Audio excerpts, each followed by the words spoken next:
I'm here with David Gates, Esquire, Policy Director from the Pennsylvania Health Law Project in Harrisburg. David, thank you so much for taking some time out of your day to speak with us today. You're welcome.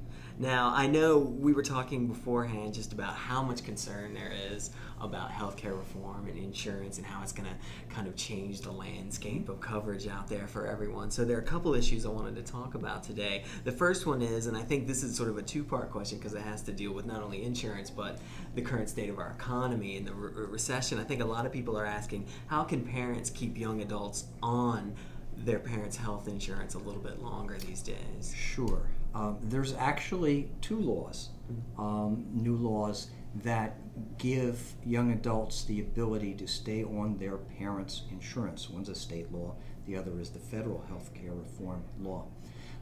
The state law, which has to a large extent already gone into effect, allows young adults under the age of 30 to buy onto their parents' health insurance if they are unmarried and living in Pennsylvania, or they are a full-time college student and they're not working a job that provides health insurance.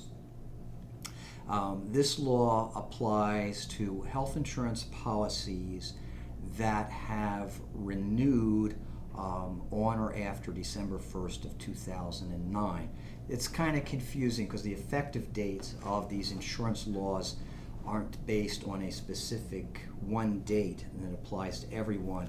It depends on when the individual or the family's health insurance plan renews. So the parents would need to ask the employer what's the renewal date for the policy. And if the renewal date was December or after, then that policy is now governed by this new state law, Act 4 it's called.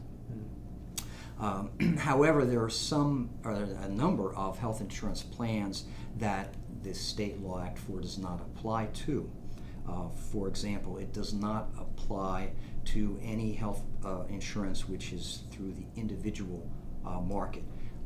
That is where the family has purchased the health insurance directly and they don't receive it through a group plan, through an employer.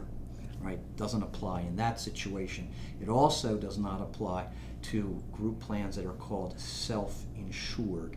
Now, most people won't know whether their plan is self-insured. That means something specific legally. They need to talk to their human resources department at their company to find out. If it's self-insured, the state is not allowed under federal law to regulate those policies. So this law does not apply, cannot apply to self-insured plans. Self-insured plans include, for example, state employees are under a self-insured plan.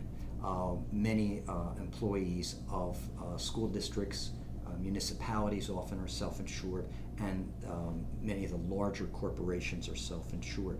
So this law, although it's very important, has limited applicability. Federal law, which is not in effect yet, that will go into effect in September 23rd of this year. That is for plans that renew on or after September 23rd, has much broader applicability. It will apply to all the self-insured plans and to plans that are purchased individually by the family. And that will allow the adult child to buy into that coverage. Now, the age limit is lower. For that, this is for adults who are under the age of 26, that this law applies when it is fully in effect. It, however, does require that the individual not have coverage through an employer, that is, the adult child not have coverage through an employer. But the other thing is that this federal law applies not just in Pennsylvania, unlike this Act 4 does, but applies anywhere in the country. Okay. And then what do you, for parents with who would be affected by the new law, how would they find out information? Also through a benefits administrator and an employer, or? Yes, and actually I have to say we've already had a little experience with this because several of the insurance companies have already started allowing adult kids to stay on their parents' plan, even though the federal law is not yet mandatory. But a number of insurance companies have said, we'll do it anyway right now. So we've had a little experience, and so you go to your benefits administrator or human resources officer, and in many cases they're going to have to contact the insurance company. They have contacts within the insurance company who will explain to them exactly how it's done. One thing I do have to point out, there is a cost involved in this. This is not free insurance, so it's useful, but the young adult's going to have to pay to stay on their parents' insurance.